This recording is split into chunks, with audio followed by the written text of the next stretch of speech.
The roar of American industry is fading in Michigan. For over a century, Ford's factories in cities like Wayne stood as proud symbols of U.S. manufacturing power. But now, the unthinkable is happening. Ford is pulling out. In a bombshell announcement, the automaker revealed plans to shift production of its Focus and C-Max models, along with a significant portion of its electric vehicle operations overseas. The decision has ignited a firestorm, pitting corporate survival against national loyalty and laying bare the harsh realities of a globalized economy. Ford's move isn't impulsive, it's a calculated pivot in response to mounting financial pressure. At the heart of the issue is a perfect storm. U.S. production costs have soared, driven in part by Trump-era tariffs on critical materials like steel, aluminum, and lithium. These protectionist policies, intended to safeguard American jobs, have ironically backfired, creating new hurdles for U.S. manufacturers. Before we continue, don't forget to subscribe to our YouTube channel and hit the bell icon so you never miss an update. Ford found itself paying steep premiums for materials that its global competitors sourced more cheaply overseas. Meanwhile, a storm of supply chain disruptions, from pandemic slowdowns to trade wars, left factories idle and profits bleeding. But the real wake-up call came from Tesla. While Ford grappled with legacy costs and a sprawling dealer network, Elon Musk's vertically integrated empire was quietly perfecting lean, globalized EV production. Tesla's ability to build faster, cheaper, and with cutting-edge technology left Ford scrambling to catch up. "We're not just competing with a company anymore," admitted one Ford executive. "We're competing with an entire system." The backlash was swift. Donald Trump, whose America First agenda relied on reviving U.S. manufacturing, framed Ford's decision as a betrayal. At a raucous rally, he thundered, "They're spitting on the workers who built them." His playbook was familiar: threats of punitive tariffs, canceled government contracts, and rallying his base for boycotts. Yet Ford didn't flinch. Behind closed doors, executives had already run the numbers. Staying in the U.S. meant stagnation. Electric vehicles require lithium-ion batteries, and 80% of the world's lithium is processed in China. Tariffs had made domestic battery production unprofitable. While rivals like Tesla bypassed the issue with global sourcing strategies, Ford faced a stark choice: adapt or perish. The human cost is undeniable. In towns like Wayne, where generations depended on steady paychecks from Ford, economic ruin now looms. Auto unions erupted in protest, accusing the company of abandoning loyal workers in favor of shareholder profits. But Ford's counter-argument is coldly pragmatic. Without this move, there might be no Ford and no jobs left in a decade. "Would you rather lose 2,000 jobs now or 20,000 later?" challenged CEO Jim Farley. The automaker insists it's still committed to U.S.-based R&D and advanced manufacturing, but the message is unmistakable. The era of mass assembly line jobs is ending. The factories of the future will be automated, built for software engineers rather than wrench-turners. Ford's strategy signals a seismic shift in corporate power dynamics. Where governments once dictated terms to industrial giants, companies like Ford, now facing existential threats, are rewriting the rules. By moving operations overseas, Ford is calling Trump's bluff. Can politicians really reverse globalization? The answer may redefine the U.S. economy. If Ford thrives abroad, competitors like GM and Stellantis are likely to follow, leaving Trump's dream of a manufacturing revival in ruins. But if the White House retaliates, it risks alienating business leaders and falling further behind in the global EV race. Ford's decision to offshore production wasn't just about cutting costs. It was the opening salvo in a much larger war for the future of the auto industry. As the initial political firestorm settled, the real battle lines came into focus. This isn't just Ford versus Washington or even Detroit versus Silicon Valley. It's a fundamental clash over who controls the next era of transportation: legacy automakers, tech disruptors, or global powers shaping supply chains behind the scenes.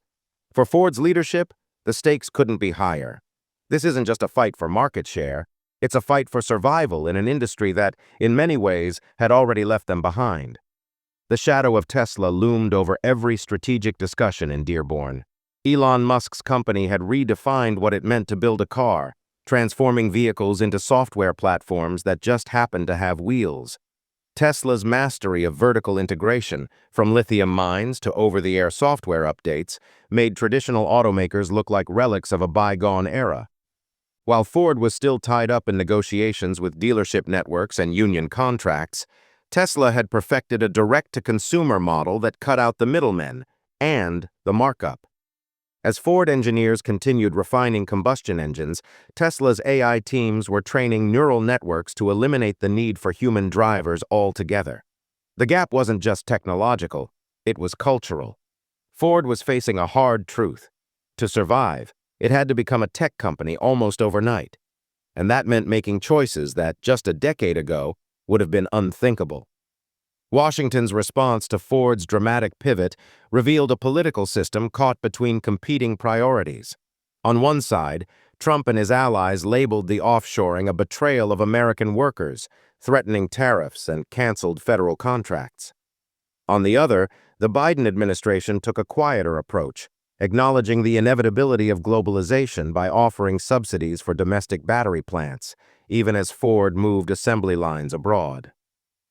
The dissonance was striking. Politicians wanted the jobs, votes, and optics of traditional manufacturing, while the economics of the EV revolution demanded a clean break from the past. Caught in the middle were workers in places like Michigan, staring down the brutal reality that their decades-honed skills might not translate to the automated software-driven factories of the future. But Ford's real gamble wasn't just about geography, it was about identity. The company wasn't merely moving production, it was trying to reinvent what a car company could be.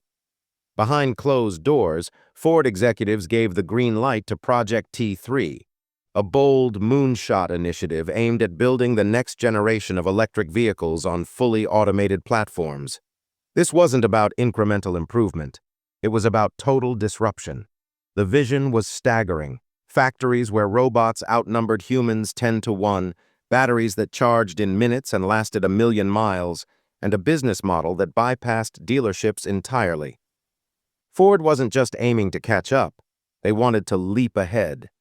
The numbers reflected the ambition: a $50 billion investment, strategic partnerships with BMW to develop solid-state battery technology, and a target EV priced at $25,000, undercutting Tesla's most affordable model. But the risks were monumental. If Project T3 failed, Ford could burn through its cash reserves and become a cautionary tale of failed reinvention. If it succeeded, it could prove that a legacy automaker could outplay Silicon Valley at its own game. Still, the human cost of this transformation was impossible to ignore. For generations, Ford had been a symbol of stable, middle-class jobs, the kind that built communities and sustained families. Now, those jobs were vanishing, replaced by automation and overseas operations. Workers faced a harsh choice: retrain for a tech-driven economy, or watch their livelihoods disappear. Unions pushed back, but their leverage was shrinking in an industry where software engineers were now more valuable than welders. The bitter irony? As ruthless as Ford's pivot may have seemed, it might be the only path left to preserve any American auto jobs at all.